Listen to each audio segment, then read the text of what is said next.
Nous lisons la parole de Dieu ce matin. Deux textes de la parole de Dieu nous conduiront. Romains chapitre 3, le verset 25 au verset 26. Alléluia, non. Romains chapitre 3, verset 25 au verset 26. On va tous vous libérer. Je vais garder Steven. On m'a dit de te garder. Tu pourras t'asseoir. Romains chapitre 3, le verset 25 au verset 26. Alléluia. Le texte est devant nous. Nous pouvons le lire. Si vous n'avez pas votre Bible, ne vous sentez pas coupable. La parole de nous dit, 1, 2, 3, nous lisons. C'est lui que Dieu a destiné par son sang à être pour ceux qui croiraient victime expiatoire afin de montrer la justice parce qu'il avait laissé impuni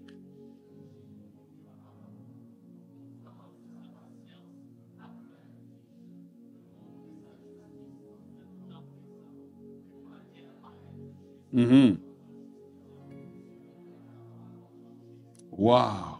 De manière à être juste tout en justifiant. La justice de Dieu a un impact sur l'homme. Deuxième texte, Romains chapitre 5, le verset 9. Romains 5, 9. Alléluia. Là, nous le lisons vraiment de tout notre cœur. Le texte est court, il nous dit, « À plus forte raison donc, maintenant que nous sommes justifiés par son sang, serons-nous sauvés par lui de la colère. » Est-ce qu'on peut acclamer le Seigneur et s'asseoir? Alléluia. Alors ce matin est une matinée spéciale. Nous commençons une série, vous l'avez vu sur nos chandails, que vous pouvez même précommander, si vous voulez les avoir pour la fin de semaine de Pâques. La série Indestructible. Dites avec moi, Indestructible. Oh yes, Indestructible. Et nous allons voir au travers de cette série de quelques messages, nous allons vraiment découvrir ce que Dieu a pour nous, ce que Dieu veut faire avec nous, le plan que Dieu a pour nous. Le message de ce matin s'intitule « Le sang de Jésus-Christ parle encore ». Le sang de Jésus-Christ parle encore. La chose que vous devez savoir, c'est que le sang n'est pas quelque chose de mort. Dans le corps humain, la chose la plus vivante, c'est le sang. Et le sang a un langage. Amen. La parole de Dieu nous apprend que le sang d'Abel crie vengeance. Le sang des saints qui sont sous le trône de Dieu crie, Seigneur, jusqu'à quand nous allons entendre la justice? Ce sang crie justice. Donc, le sang de chaque être humain a un langage. Le sang de certaines personnes crie malédiction, jusqu'à ce que ton sang rencontre le sang supérieur. Oh yes! Et là, il y a changement. Est-ce que vous êtes avec moi? Le sang de Jésus-Christ a un langage que nous voulons regarder ce matin.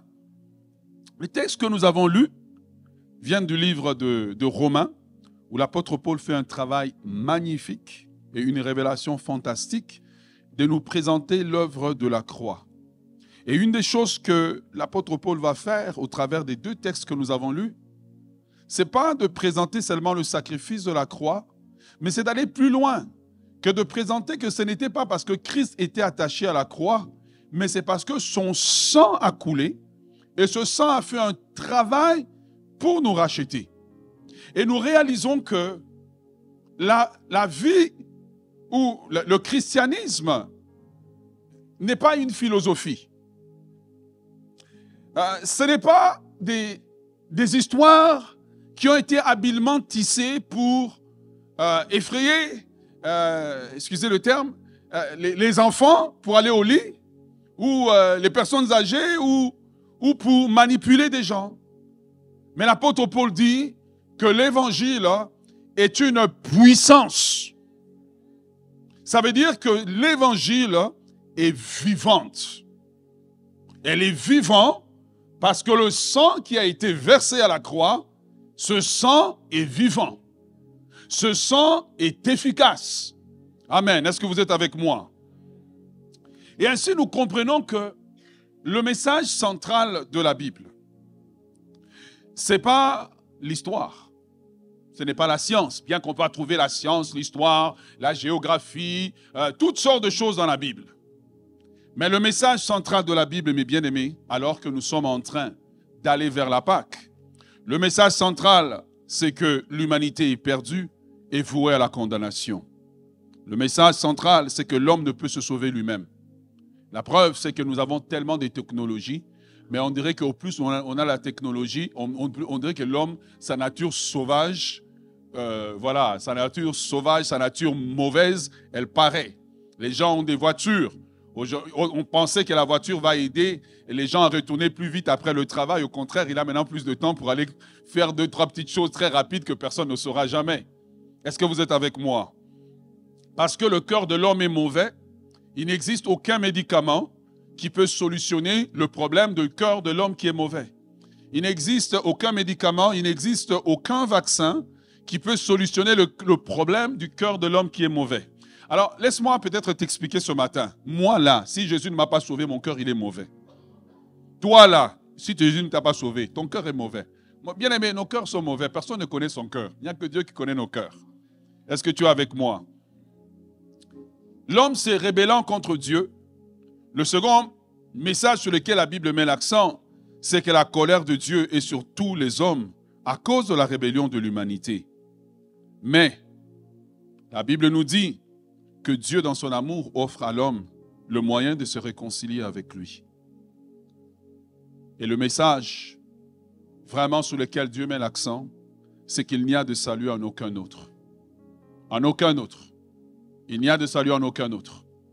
Aucune autre religion, aucune autre philosophie, aucune autre, je ne sais pas moi, science ne peut sauver. La technologie ne peut pas sauver l'homme. Les médias sociaux ne peuvent pas sauver l'homme. Les vaccins ne peuvent pas solutionner le problème de l'homme. Le problème de l'homme, c'est le péché. Et le péché ne peut être ôté que par le moyen que Dieu lui-même agrée, c'est-à-dire une vie qui est donnée. En fait, dans le système qui amène Christ à la croix, on voit la loi de Moïse qui est appliquée, qui était œil pour œil, dent pour dent. Donc œil pour œil, dent pour dent, vie pour vie. Ça prend une vie qui est donnée en échange d'une autre vie. Est-ce que vous êtes avec moi? Donc le but de Dieu, au travers de sa parole, c'est de nous amener à comprendre que Christ est venu à la croix pour mourir pour nous. Et la croix est le seul moyen pour échapper à Dieu. Jésus disait avec raison, hein, je suis le chemin, la vérité et la vie. Nul ne vient au Père que par moi. Et laisse-moi te rassurer, venir à l'église ne sauve pas. Venir à l'église ne sauve pas. Tu peux même venir à l'église et être même pire qu'avant. Être né dans une famille chrétienne ne sauve pas. Connaître les chants, les versets bibliques ne sauve pas. Ce qui sauve un homme, c'est la décision qu'il prend dans son cœur, un jour, de se réconcilier avec Dieu et d'accepter qu'il n'y a pas d'autre moyen par lequel on puisse être sauvé si ce n'est que par Jésus-Christ. Il est le chemin, la vérité et la vie. Quand ce moyen est rejeté, il est impossible. C'est pour cela que tu vas voir des gens assis à l'église, connaissant les cantiques, mais qui ne sont pas sauvés. Le ciel ne le reconnaît pas comme enfant de Dieu. Et je crois que ce matin, Dieu veut te rencontrer. Le salut ne s'achète pas. Il n'y a aucune somme d'argent. Dis-moi, regardez nos vies. Vous allez voir que chaque personne ici a une vie, mais il n'y a pas un prix véritable que tu peux mettre à ta vie, n'est-ce pas? Mais imagine-toi maintenant la vie du Fils de Dieu. Imagine-toi la vie du Fils de Dieu. Il n'y a pas un prix qu'on peut mettre. Le salut ne peut pas s'acheter. Le salut ne peut pas s'acquérir. Le salut est une question d'une décision qu'on prend. Voilà pourquoi la Bible dit, dans Éphésiens chapitre 2, le verset 8, que c'est par grâce que vous êtes sauvés par le moyen de la foi. Cela ne vient pas de vous, cela vient de Dieu. La foi nous amène dans le salut. Est-ce que vous êtes avec moi? Alors, nous comprenons que l'apôtre Paul nous disait ici au départ que autrefois, Romains 5, 9, à plus forte raison donc maintenant que nous sommes justifiés par son sang, serons-nous sauvés de la colère? L'apôtre Paul parle ici que le sang de Jésus-Christ, dans l'œuvre de notre salut, le sang joue un rôle central. Est-ce que vous êtes avec moi? Parce que Dieu a établi qu'il fallait pour que les hommes soient sauvés, que le sang soit versé. Il ne suffisait pas simplement d'avoir quelqu'un qui va aller à la croix, mais le sang devait être versé parce que le sang est le seul moyen que Dieu a établi pour que nous puissions être sauvés. Est-ce que tu es avec moi? Suis-moi, je m'en vais avec toi quelque part ce matin. Mais qu'est-ce que c'est que le sang? Le sang, nos amis biologistes nous diront, c'est un liquide rouge. Il transporte le globules. Dis-moi, ça fait longtemps que je fais biologie. Hein? Il transporte quoi? Vous êtes timide, hein? Il transporte quoi? Les globules blancs, les globules rouges. Et nous reconnaissons que sans le sang, il n'y aurait pas la vie. Un homme peut vivre sans une jambe. Un homme peut vivre sans ses deux jambes, sans ses deux pieds. On peut lui enlever un rein, il va vivre, oui ou non. Mais si il n'a pas de sang, cet homme va mourir. La qualité de votre sang détermine la qualité de votre vie. Oh, come on, get it. La qualité de votre sang détermine la qualité de votre vie. Pourquoi? C'est pour cela que tu vas voir des gens qui ont des problèmes des reins, ils ont besoin de faire la dialyse tout le temps. Parce qu'il y a un problème dans le sang. Quelqu'un qui a la leucémie a besoin d'un traitement parce qu'il a besoin du sang. Par le péché, notre sang, quelque part, a été souillé. Et nous avons besoin d'une transfusion. Mais nous verrons ça vendredi. Vendredi ne manque pas. Est-ce que tu es avec moi? Mais pourquoi est-ce que le sang de Jésus, nous disons qu'il est puissant? Le sang de Jésus est puissant parce que Lévitique chapitre 17, le verset 11 nous dit, en effet, la vie d'un être, vous l'avez dans votre version, je vais la lire, tiens. Il dit, car l'âme de la chair est dans le sang. Donc le sang est un transporteur de la vie. Tu vois, car l'âme de la chair est dans le sang. Je vous l'ai donné sur l'autel afin qu'il vous servît d'expiation pour vos âmes. Car c'est par l'âme que l'on fait l'expiation. Donc ça veut dire que c'est par l'âme qu'on ôte le péché. La méthode de Dieu pour ôter le péché, ce n'est pas l'argent. L'argent ne peut pas sauver. L'argent ne peut pas enlever le péché. C'est le sang. Et Dieu dit pourquoi c'est le sang? Parce que le sang, c'est la vie. Amen. Donc, la qualité du sang détermine la qualité de l'expiation, détermine la qualité du salut ou du pardon qui va être accordé. Est-ce que vous êtes avec moi? Donc, quand nous parlons que le sang de Jésus est puissant, nous disons que le sang de Jésus est puissant. Pourquoi? Parce que numéro 1, le sang de Jésus-Christ transporte la vie de Dieu. De la même façon que ton sang transporte la vie de tes parents, la vie de tes arrière-parents, ton sang transporte, le sang de Jésus-Christ transporte la vie de Dieu. Est-ce que tu es avec moi? Maintenant, ce que je vais vous expliquer, bien-aimés, c'est que tous les sangs ne sont pas les mêmes. Tous les sangs sont rouges, mais tous les sangs ne sont pas les mêmes. Tu vois le roi d'Angleterre. On prend son sang, tout est rouge. Mais lui, il est de lignée royale. Donc, même aux yeux de la société, ce n'est pas pareil. Non seulement le sang a un message, mais le sang confère un rang. Est-ce que tu es avec moi? Et tous les sangs ne sont pas pareils. Il y a des gens ici dans la salle, sans le savoir, vous êtes d'une lignée royale. Oh yes. Je parle dans le naturel, je ne parle même pas dans le spirituel. Vous êtes d'une lignée royale. Il y a des gens dont le sang crie malédiction. Est-ce que vous êtes avec moi? Mais la bonne nouvelle, c'est que quand je rentre en Christ, il y a une transfusion qui se fait. Oh, un jour, j'étais petit, j'étais malade. Et ma mère me raconte qu'on m'a emmené à l'hôpital et j'avais besoin d'une transfusion. On m'a transfusé. J'ai reçu un sang qui n'était pas le mien pour que je garde la vie. De la même façon au salut, Christ fait un nettoyage. Il enlève le sang qui portait la malédiction ancestrale. Il enlève le sang de la condamnation que tu portais et il dépose à toi le sang royal, la marque de Dieu. Oh yes! Parce que spirituellement, on ne connaît pas ton nom. Spirituellement, on connaît le sang auquel tu appartiens. Quand tu as le sang qui vient de la croix de Golgotha, tu es reconnu comme enfant de Dieu. Est-ce que tu es avec moi? Le sang transporte la vie de Dieu.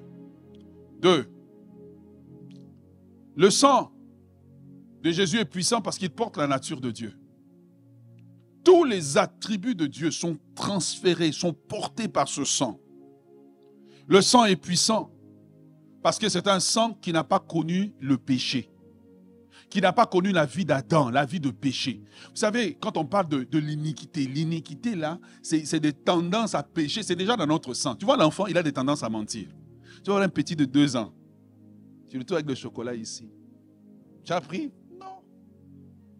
C'est qui? C'est pas moi, c'est lui. Mais il est juste né avec la tendance de mentir. Est-ce que tu es avec moi? Le sang de Jésus est puissant, non seulement parce qu'il porte la vie de Dieu, non seulement parce qu'il porte la nature de Dieu, mais il porte toute la puissance de Dieu. Voilà pourquoi le sang est puissant. Voilà pourquoi les démons ont peur du sang de Christ, parce qu'il porte la puissance de Dieu. Est-ce que tu es avec moi? Le sang est puissant de Jésus-Christ, il est puissant. Pourquoi? Parce qu'il porte la vie éternelle. Voilà pourquoi le titre de notre série, Indestructible. Parce qu'il porte la vie éternelle de Dieu. Notre sang porte une vie mortelle. Mais son sang porte une vie éternelle. Et quand nous acceptons Christ, nous recevons une transfusion de cette vie-là en nous. Voilà pourquoi nous avons la vie Zoé de Dieu, la vie indestructible, la vie éternelle. Oh yes! Est-ce que tu es avec moi? Donc, je conclus en disant que le sang de Jésus est puissant parce que ce sang est indestructible. Je posais la question tout à l'heure au premier service que quand on prélève le sang de quelqu'un, tiens, je vais vous poser l'examen. Quand on prélève le sang de quelqu'un, il y en a qui ont ouvert leurs livres d'école. On prélève le sang de quelqu'un et puis on le garde en chambre froide. Voilà. Ce sang est bon pour combien de temps? Combien de temps? Environ 42-45 jours. Le sang des plus grands artistes de ce monde, s'il est prélevé, il est bon pour 45 jours. Le sang des hommes riches de ce monde, lorsqu'il est prélevé, ce sang perd de sa puissance, de sa vie. Ce sang devient mort après 45 jours. Mais j'ai une bonne nouvelle pour vous. Il y a un sang qui a coulé un jour sur le mont du Calvaire. Il y a un sang qui a coulé un jour à la croix de Golgotha. Depuis 2000 ans, ce sang n'a pas perdu de sa nature. Depuis 2000 ans, oh come on, help me. Depuis 2000 ans, ce sang n'a pas perdu de sa nature. Depuis 2000 ans, ce sang n'a pas perdu de son efficacité. Depuis 2000 ans, ce sang n'a pas perdu de sa puissance. Depuis 2000 ans, ce sang n'a pas perdu de son autorité. Depuis 2000 ans, ce sang sauve. Il sauvait hier, il sauve aujourd'hui, il sauvera demain. Qu'acclame le Seigneur très très fort ce matin. Voilà pourquoi le sang de Jésus est supérieur. Parce que le sang de tous ces hommes-là, de tous ces hommes que nous admirons, le sang de ces hommes, après 45 jours, perd de son efficacité. Mais le sang de Christ, supérieur au sang des boucs, supérieur au sang des taureaux, supérieur au sang des grands de ce monde que nous admirons, que nous semblons penser qu'ils ont une vie indestructible. Quand le sang est entré dans la mort n'a pas détruit le sang a dompté la mort. Au point où quand il est sorti du tombeau, on a crié « Mort, mort, où est mort? Où est ta victoire? Où est ta victoire ?» La mort a été vaincue, le tombeau a été dompté, mais le sang n'a pas perdu son efficacité. Voilà pourquoi, quand on parle de lui, on dit de lui dans les livres d'Hébreux que Jésus-Christ est le même hier, aujourd'hui et éternellement. Mais rappelez-vous ce que je vous ai dit. Quand on parle du sang, on parle de la personne. Quand on parle de la personne, on parle du sang. Donc on peut dire facilement que le sang de Jésus-Christ est le même hier, aujourd'hui et éternellement. Oh, quelqu'un acclame le Seigneur.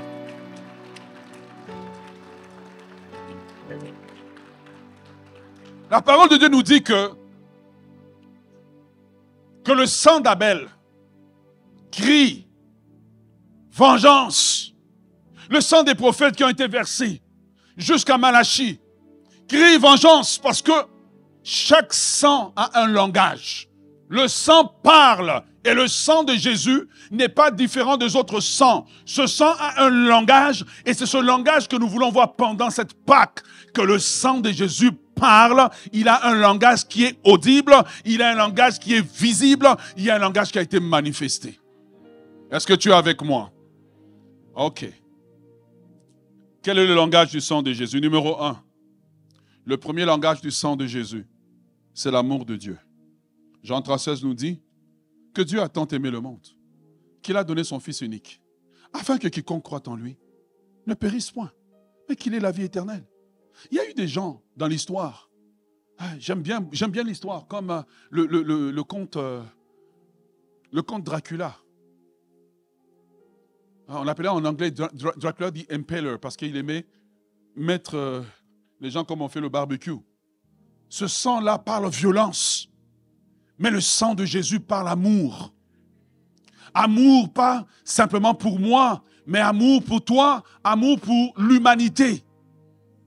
Le sang de Jésus parle de l'universalité de l'amour de Dieu, d'un Dieu qui aime tous les hommes et qui ne juge pas l'homme selon sa provenance, qui ne juge pas l'homme selon sa culture, qui ne juge pas l'homme selon sa langue, qui ne juge pas l'homme selon son expérience. Voilà pourquoi la Bible dit qu'à la fin, les hommes de toute tribu, de toute langue, de toute nation se retrouvent devant le trône de Dieu. Ils disent que l'agneau qui a été immolé est digne de recevoir la gloire, l'honneur, la puissance, car il a été immolé, il a donné sa vie pour nous et nous sommes rachetés autour du trône. La seule chose qui rassemble toute l'humanité, qui peut rassembler toute l'humanité, c'est l'amour de Dieu manifesté en Christ. La solution universelle pour l'homme.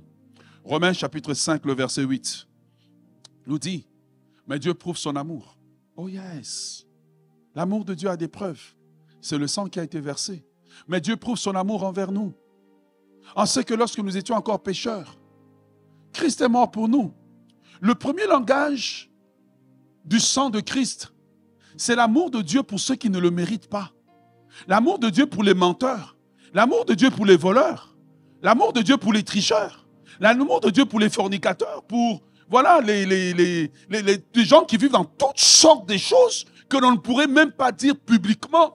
Et j'aimerais commencer par affirmer à quelqu'un qui est en train de lutter peut-être avec un péché que Dieu t'aime et Dieu veut de toi. Que tu n'as pas besoin de fuir loin de Dieu.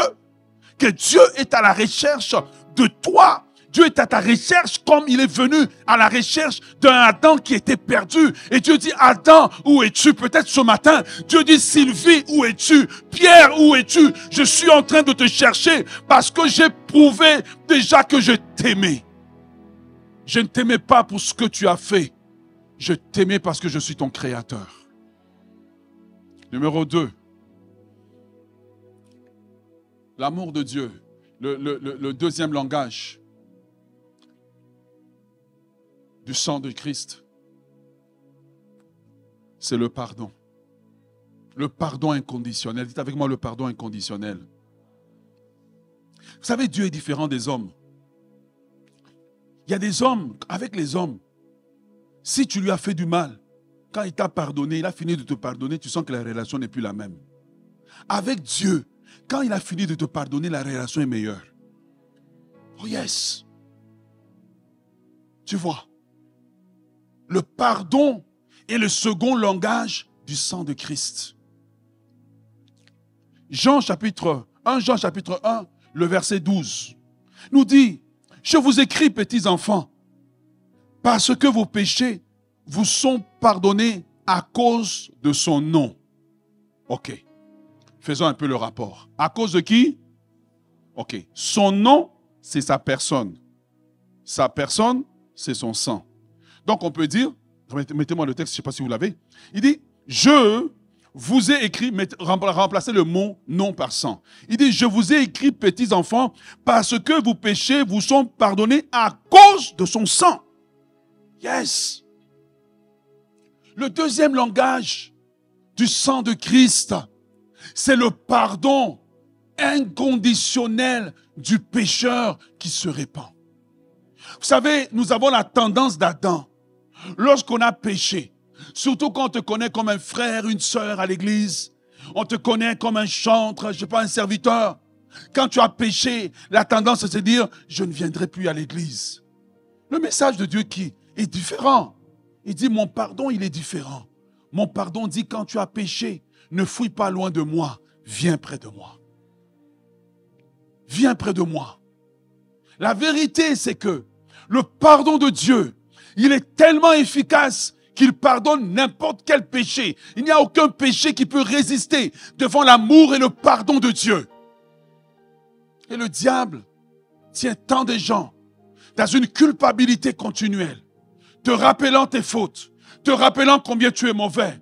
Mais le sang continue à parler en ta faveur. Le sang dit, il a été pardonné. Le sang dit, il a été pardonné. Le sang dit, il a été pardonné et sa condamnation a été levée. Laisse-moi te dire, Dieu ne nous pardonne pas plus le jour de notre nouvelle naissance et puis après ça, le pardon, il devient disparate. Le pardon de Dieu, il est le même que le jour de notre nouvelle naissance. J'aimerais affirmer à quelqu'un que si tu as confessé ton péché, Dieu t'a réellement pardonné. Mais ce qui est beau, c'est que le pardon de Dieu ne s'étend pas seulement à l'église. Le pardon de Dieu s'étend à plein de gens qui vivent dans une vie loin de Dieu. Le pardon de Dieu s'étend à des gens qui vivent une vie loin de Dieu, qui vivent la vie de perdition dans toutes sortes de péchés. Ces gens aussi sont l'objet du pardon de Dieu lorsque ces gens se tournent vers Dieu. Je ne sais pas qu'est-ce qui te garde, qu'est-ce qui te fait lourd. Mais Dieu t'a pardonné, mais toi, tu ne t'es pas pardonné. Le problème n'est pas du côté de Dieu. Le problème, c'est de ton côté. Et plein de gens sont assis, vivent dans une culpabilité. Reconfessent et reconfessent et reconfessent le même péché. Ce que tu as besoin, c'est d'accepter le pardon que Dieu t'a donné. Oh yes. Aujourd'hui, le pardon est comme un cadeau. Pendant que tu pleures sur ce que tu as fait, déballe le cadeau de Dieu. Et dis, papa, j'accepte le cadeau que tu me fais de ton pardon. Car la Bible dit, si nous confessons nos péchés, il n'a pas dit si nous confessons 15 fois. La Bible dit, si nous confessons sincèrement nos péchés, il est fidèle et juste pour nous les pardonner. Quel beau langage. Alors que le sang d'Abel, dès que tu as péché contre lui, vengeance, tue-le, reconnais. Mais le sang de Jésus dit, Père, pardonne-leur, car ils ne savent ce qu'ils font. Quelqu'un acclame le Seigneur.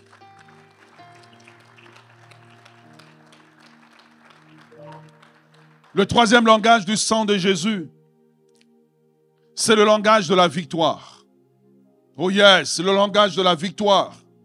En fait, au travers du sang de Jésus, celui qui était pécheur hier, celui qui était vaincu par son péché, au travers du sang de Jésus, non seulement que découvre que Jésus a dépouillé les dominations, les autorités, les puissances et les a livrées publiquement en spectacle, il découvre aussi que Jésus a dit, je voyais Satan tomber du ciel comme un éclair, voici je vous ai donné le pouvoir de marcher sur les serpents, les scorpions et sur toute la puissance de l'ennemi.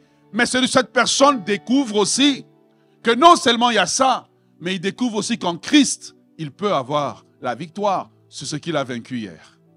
Le langage du sang de Jésus, langage numéro 3, c'est le langage de la victoire. Langage que Christ a vaincu pour que je sois vainqueur. Christ a vaincu pour que je marche dans la victoire. Oh, vous êtes là ce matin? Christ a vaincu pour que je marche dans la victoire. Ce langage dit que je ne suis pas obligé de continuer à lutter avec la même chose, à lutter avec mon péché, ma masturbation ou je ne sais pas quel péché avec lequel je lutte, à lutter avec le mensonge. Le langage de la croix dit, si hier j'étais défaitiste, aujourd'hui je peux devenir victorieux. Oh yes, dis à ton voisin, tu peux devenir victorieux. Colossiens chapitre 2, le verset 15 nous dit que Christ a dépouillé les dominations, les autorités. Il les a livrées publiquement, en spectacle, en triomphant d'eux à la croix. Le troisième langage de la croix rassure le pécheur, rassure celui qui était faible, Rassure celui qui était vaincu. Rassure celui qui était sous la domination, que la victoire a été acquise à la croix. Que Satan et ses démons ont été domptés. Les dominations, les sorciers, les magiciens ont été domptés et qu'il y a une puissance qui est au-dessus de toute puissance. C'est la puissance du nom de Jésus. C'est la puissance du sang de Jésus-Christ de Nazareth. Mais au travers du langage de la victoire, Dieu nous dit que cette victoire est aussi ton héritage. Cette victoire est aussi ton partage, que tu n'es pas obligé de continuer à lutter éternellement, mais tu peux devenir victorieux dans le nom de Jésus de Nazareth. Le quatrième langage du sang de Jésus. Quel est le premier? L'amour de Dieu. Le deuxième. Le troisième. Le quatrième langage de l'amour de Dieu, c'est la paix du langage du sang de Jésus, c'est la paix et la réconciliation avec Dieu. C'est la paix et la réconciliation. Bien aimé, il n'y a pas un message plus merveilleux que celui de ce matin. Le quatrième, regardez, le sang d'Abel parle. Il parle un langage. Le sang que tu as de tes veines, de tes ancêtres, il parle. Mais il y a un sang qui parle plus que tous les autres sangs. Il y a un sang qui parle plus que les autres sangs. Ce sang, lorsqu'il rentre en toi, il parle de la réconciliation avec Dieu. Il parle de la paix avec Dieu. Pourquoi? Parce que ce sang éloigne la colère de Dieu de toi. Éloigne la condamnation de Dieu de toi. Ce sang te donne accès à la paix de Dieu. Romains chapitre 5, le verset 1. Je veux vraiment me baser à la parole de Dieu. Vous savez, aujourd'hui, on entend beaucoup de messages, mais très peu de textes de la parole qui sont lus. Lisons ensemble. Qu'est-ce que la Bible dit? Étant donc justifiés, qu'est-ce que nous avons? Ok. Notre Seigneur Jésus-Christ, on va l'enlever parce qu'on sait que la personne, c'est son sang. Et son sang, c'est la personne. Ok, on va refaire l'exercice. On va remplacer Seigneur Jésus-Christ par le sang de Jésus-Christ. Lisons ensemble 1, 2, 3.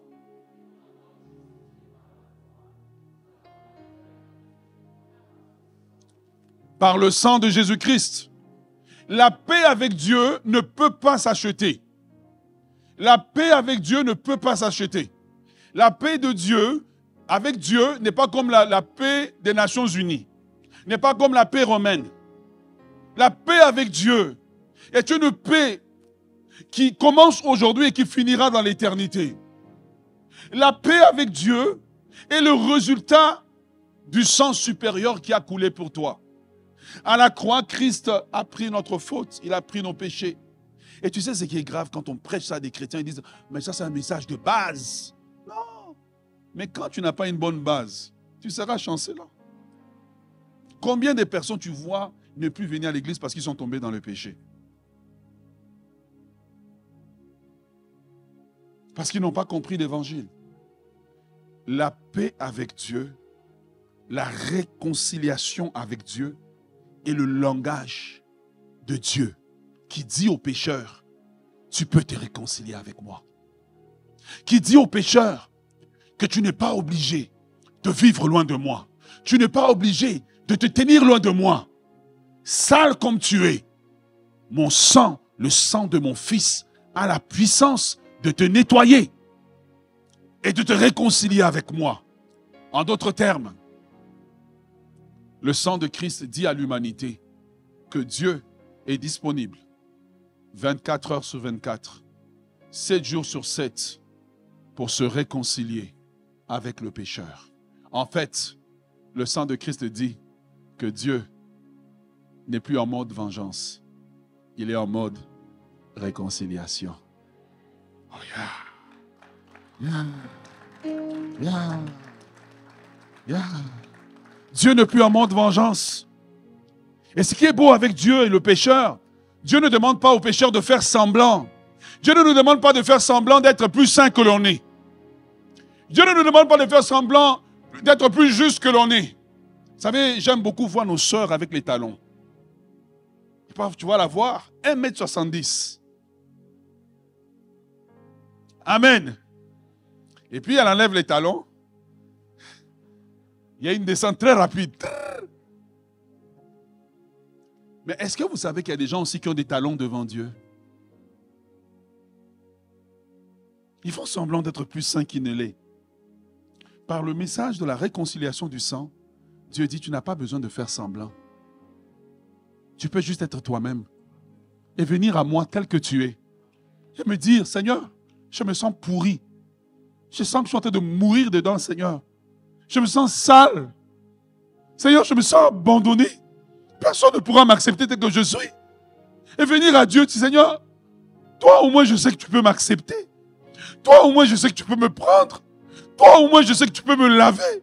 Et ton sang est assez efficace pour laver non seulement mon corps, mais laver ma conscience. Parce que j'ai envie de me tirer une balle et je n'arrive pas à dormir la nuit. Quand je pense à ce que j'ai fait et que je ne peux le dire à personne et je dois vivre avec, Seigneur. Seigneur, j'ai besoin de toi. Je n'ai pas besoin de faire semblant. Je peux venir à Dieu tel que je suis. Parce que pour qu'il y ait une réconciliation, il faut qu'il y ait sincérité. Tu ne peux pas venir faire la réconciliation, tu as porté tes talons d'âme spirituelle. Non, tu dois venir tel que tu es. Et dire à Dieu, je me sens mal. Je n'arrive pas à dormir la nuit. Je n'arrive pas, Seigneur, je me sens mal. Je n'arrive pas à vivre avec moi-même. Je n'arrive pas à me regarder dans le miroir. Les gens me voient, je souris, j'ai du maquillage et tout. Mais Seigneur, j'ai l'impression d'être un cadavre. Et Seigneur, laisse-moi plonger dans la fontaine du sang qui a coulé à la croix de Golgotha. Laisse-moi plonger dans la fontaine. Tu sais ce qui est merveilleux, c'est là que tu comprends pourquoi il est important que le sang de Jésus ne perde pas son efficacité. Car le même sang qui a dit aux brigands à la croix, ce soir tu seras avec moi dans le paradis, ce même sang continue à parler aujourd'hui à tous les pécheurs que vous pouvez être dans le paradis, que vous pouvez vous réconcilier avec Dieu. Ce même sang. En anglais on dit « The blood never loses power ». Ah, le sang. Et le jour où l'Église va redécouvrir la puissance du sang, elle deviendra une force. Parce que dans le sang, Dieu nous a tout donné. De la même façon que nos parents nous transmettent un mauvais héritage au travers du sang, Dieu nous a transmis le meilleur héritage au travers de son sang. Je vous dis ce matin, je ne sais pas à qui je parle, mais Dieu n'est pas en mode condamnation, Dieu est en mode réconciliation. Il veut se réconcilier avec le pécheur et il veut que le pécheur désire se réconcilier avec lui. Dieu ne cherche pas à savoir la longue histoire que tu as. Il la connaît déjà de toute façon. Ton dossier est connu. Viens seulement tel que tu es, dit à Dieu, j'ai besoin de toi. Le cinquième langage du sang de Jésus, c'est le langage de l'accessibilité. Quel est le langage de l'accessibilité? Ça veut dire que maintenant, Dieu, nous avons accès à sa présence. Qu'est-ce que ça veut dire? Ça veut dire que Dieu ne cherche pas des gens qui performent. Il cherche des gens qui l'aiment tout simplement et qui viennent. La religion nous dit performe. Lève-toi tous les matins à 5 heures du matin. Oui, c'est vrai, mais parfois tu dois te lever, ton cœur n'est même pas dedans, puis tu n'es même pas vrai. Mais Dieu cherche des gens qui comprennent que Dieu leur a ouvert déjà les portes. La Bible dit que Christ a inauguré la route au travers de son sang pour que nous ayons accès à Dieu. Il y a un chemin par lequel le diable ne peut pas te suivre, c'est le chemin de la présence de Dieu. Il y a un chemin par lequel les démons, les sorciers ne peuvent pas te suivre, c'est le chemin de la présence de Dieu. Éphésiens chapitre 2, le verset 18 nous dit, « Car par lui, nous avons les uns les autres accès auprès du Père dans un même esprit. » J'aimerais que tu dises à ton voisin, tu as accès auprès de Dieu. Est-ce que le voisin, c'est un bon voisin? Choisis un autre voisin, peut-être que lui là. Dis au voisin, tu as accès auprès de Dieu. Le plus grand privilège qui a été accordé à l'homme, c'est d'avoir accès à Dieu. Regarde, tous ces gens que tu vois qui ont beaucoup d'argent n'ont pas accès à Dieu s'ils ne sont pas nés de nouveau. Mais toi, avec tes petits moyens, tu as accès à Dieu. Tu as accès au roi de l'univers. Tu as accès au Seigneur des Seigneurs. Tu as accès à celui qui vit éternellement. Tu as accès à Dieu. Quel privilège nous est accordé d'être accéder à Dieu. Alors que dans ce monde, si tu veux voir un de ces grands-là, même, tu dois prendre rendez-vous même 3 heures en avance, 3 ans en avance, si jamais ton appel est accepté. Mais avec Dieu, tu as un accès direct. Tu as un accès direct. Je pense que c'est même là que Desjardins a pris le nom accéder. Tu as un accès direct. Oh yes. Tu as un accès direct. Dieu n'est plus en mode interdiction. Il est en mode accessibilité. Et voilà pourquoi il nous invite au travers du livre d'Hébreux. Il nous dit de nous approcher du trône de la grâce pour être secourus dans nos besoins. Le message du sang de Jésus nous enseigne, le langage du sang de Jésus nous enseigne qu'aujourd'hui, dans notre simple mortalité, nous avons accès, libre accès s'il vous plaît. Pas accès avec les protocoles. Aucun ange ne peut te retenir lorsque tu veux accéder à ton Père Céleste. Aucun démon ne peut te retenir lorsque tu veux accéder à ton Père Céleste. Oh yes! Aucune domination, aucune autorité ne peut te retenir lorsque tu veux accéder à ton Père Céleste. Tu peux accéder à lui 24 heures sur 24, 7 jours sur 7, en tout temps, en toutes circonstances. Qu'il pleuve, tu as accès à Dieu. Qu'il neige, tu as accès à Dieu. Quand tu es tombé, tu as accès à Dieu. Quand tu te relèves, tu as accès à Dieu. Quand tu as de l'argent, tu as accès à Dieu. Quand tu n'as pas d'argent, tu as accès à Dieu. Ce que j'aime de Dieu, il ne regarde pas la condition économique d'un homme pour lui donner accès à lui. Ce que j'aime de Dieu, il ne regarde pas le genre d'une personne pour lui donner accès à lui. Ce que j'aime de Dieu, il ne regarde pas la couleur de peau d'une personne pour lui donner accès à lui. Dieu dit simplement, venez à moi, vous tous qui êtes chargés, fatigués, et je vous donnerai du repos. Waouh, acclame le Seigneur.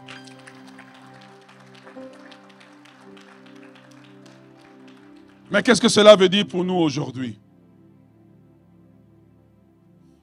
Cela veut dire pour nous aujourd'hui, bien-aimés, que l'amour de Dieu s'applique à toi aujourd'hui sans condition. Dieu ne pose pas une condition pour t'aimer. Beaucoup de gens, vous savez, aujourd'hui, si tu deviens millionnaire, tu auras beaucoup d'amis. Et toutes tes blagues nulles, ils vont devenir très intéressants. Aujourd'hui, si tu as 1 million de followers en ligne, beaucoup de gens seront ton ami. Beaucoup de gens voudront même t'inviter à faire une petite vidéo avec eux. Pourquoi? Parce qu'ils savent qu'ils vont gagner quelque chose. Mais Dieu, il n'a rien à gagner avec nous. Mais il nous aime sans condition. J'aimerais dire à quelqu'un qui n'a jamais été aimé par ses parents, qui n'a jamais été accepté. J'aimerais dire à quelqu'un qui a été abusé, quelqu'un qui a été molesté, quelqu'un qui a été abandonné. J'aimerais dire à quelqu'un qui se sent sale ce matin, que l'amour de Dieu s'applique à toi sans condition. Sans condition. Pendant que je parle, une dose de l'amour de Dieu descend sur ton cœur. Ce que ton papa n'a pas pu faire, Dieu est en train de le faire pour toi. Il t'aime sans condition, sans condition. Tu n'as pas une condition à remplir, tu n'as pas une feuille à remplir. Avec un passé sale, Dieu t'aime pareil. Dieu aime son enfant, il t'aime. Même si tu es là, oh je ne suis pas, moi ces histoires-là de l'église, je n'y crois pas. Et tu ne sais même pas pourquoi tu es là ce matin. Tu es là pour entendre ce message sans condition. L'amour de Dieu te rejoint là où tu es. Qu'est-ce que cela veut dire pour nous? Cela veut dire pour nous que personne n'est trop enfoncé dans son péché pour être sauvé. Oh yes. Si Jésus pouvait quitter le ciel et venir dans cette humanité, personne n'est trop loin. En anglais, ça se dit mieux. You are not unreachable.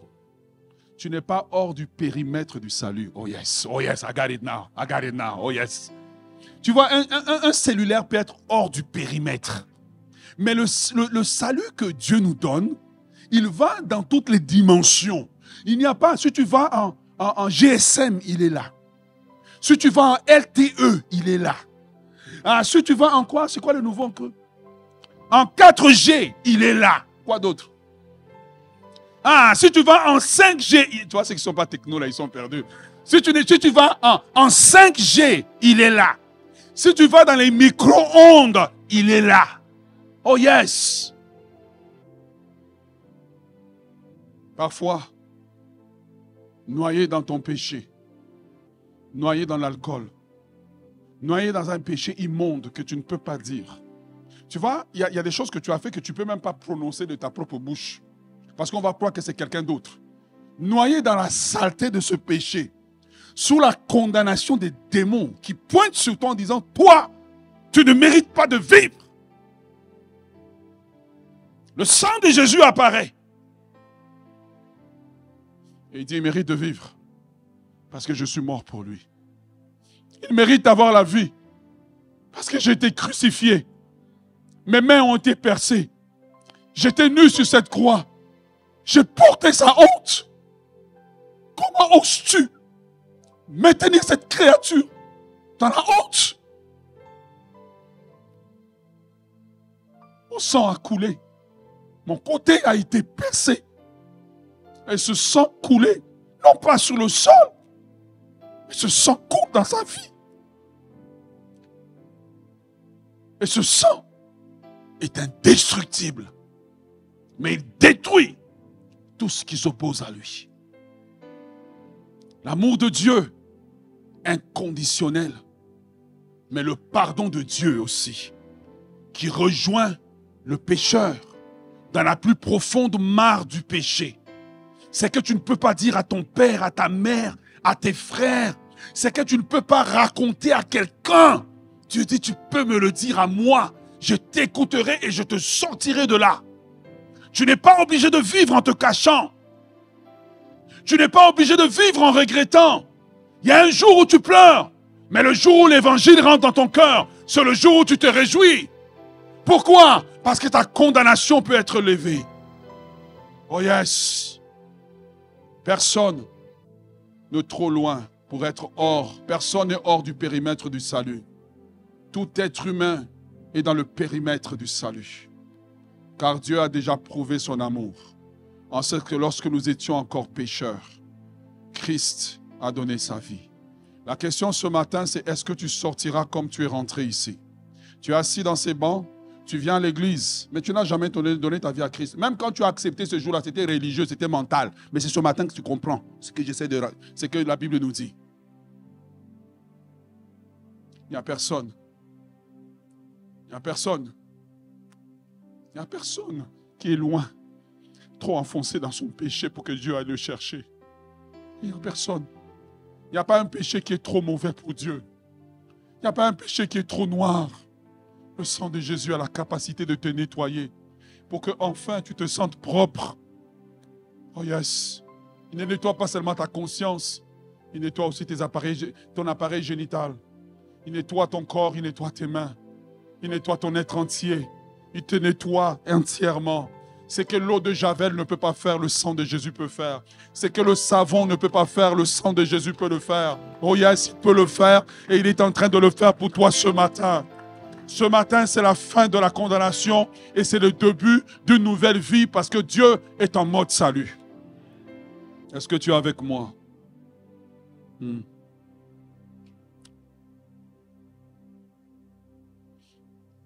Qu'est-ce que cela veut dire pour nous? Cela veut dire qu'aucun péché n'est si grave que Dieu dira ça c'est impardonnable. Aucun. Vous savez, on vient à l'église, on a appris à faire semblant que tout le monde a l'air bien, tout le monde a l'air propre, tout le monde fait plus de 100 000 $ par année. Voilà, on doit avoir un certain type d'habillement lorsqu'on vient. Voilà pourquoi j'ai choisi vraiment de commencer à simplifier. Mettre tout le monde à l'aise. Parce que ce n'est pas le vêtement, c'est le message. C'est le message. Aucun péché n'est trop grave. Aucun péché n'est trop grave. Le pécheur a toujours la possibilité de se réconcilier avec Dieu. Et Dieu tend la main au pécheur. Vous savez, le brigand à la croix était là avec Jésus. Il dit non, pour nous c'est juste. Nous méritons cette condamnation. Combien de personnes sont assises et disent non, je mérite qu'on me marche dessus. Je mérite qu'on m'humilie. Je mérite que, voilà, on ne me respecte pas. Qu'est-ce que tu dis que tu mérites? Mais le langage de Dieu dit non, tu ne mérites pas ça. J'ai mérité pour toi. J'ai mérité de porter cette faute pour toi. Ta condamnation est ôtée. Parce que si je portais ta condamnation, juridiquement, on ne peut pas condamner une personne 2 fois pour la même chose. Or, à la croix, je suis devenu toi pour que tu deviennes moi. Donc on ne peut pas te condamner. Qu'est-ce que tu portes sur toi que tu n'es pas supposé porter? Et le plus grand de la croix dit à Jésus, non, pour nous c'est juste, nous méritons cette condamnation. Mais à un moment donné, il s'échappe, il dit, oh, souviens-toi de moi lorsque tu viendras dans ton règne. Jésus dit, that's it. Jésus dit, c'est bon. Qu'est-ce que cela nous enseigne?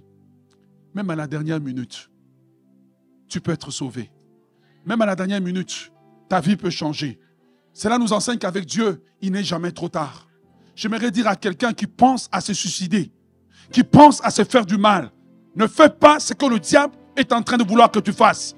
Il est possible pour toi, ce matin, d'apporter un changement dans ta vie. Oh yes. Il n'est pas trop tard pour toi. Alors mes bien-aimés dans le Seigneur, je vous ai dit ce matin que le sang de Jésus, il est efficace. Il est efficace pour le pécheur. Que Dieu a tant aimé le monde qu'il a donné son Fils unique. Il ne l'a pas donné en décoration. Il a donné pour régler le problème de l'homme. Ce matin, je demande à tout le monde de baisser la tête un moment.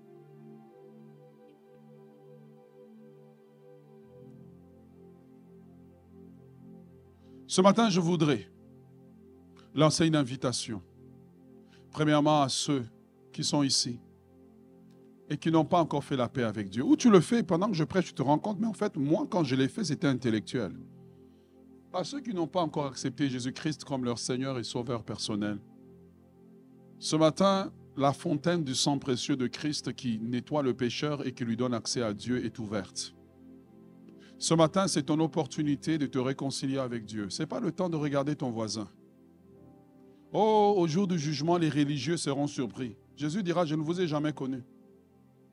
Au jour du jugement, plusieurs personnes seront surprises et ce message sera rappelé que ton pasteur avait prêché. C'est à toi qui parlais. Peut-être tu te rends compte que tu as été même au jour du baptême, mais tu n'étais pas vraiment né de nouveau. Peut-être tu te rends compte qu'on t'a juste emmené là-bas. Mais toi, une décision personnelle n'a pas été prise. Venir à l'église ne sauve personne. Mais si tu veux accepter Christ ce matin comme ton Seigneur et ton Sauveur, je t'invite à lever la main. À lever la main là où tu es. Tel que je suis, sans rien à moi. Lève ta main là où tu es. Très haut. Sinon, ton sang versé pour moi et ta voix qui m'appelle à toi, agneau de Dieu. Lève-toi là où tu es. Lève-toi là où tu es. Ceux qui veulent accepter Christ, pas les autres. Ceux qui veulent accepter Christ, levez-vous là où vous êtes. Tel que je suis, sans rien à moi, sans rien à moi, sinon ton sang versé pour moi et ta voix qui m'appelle à toi, agneau de Dieu, je viens,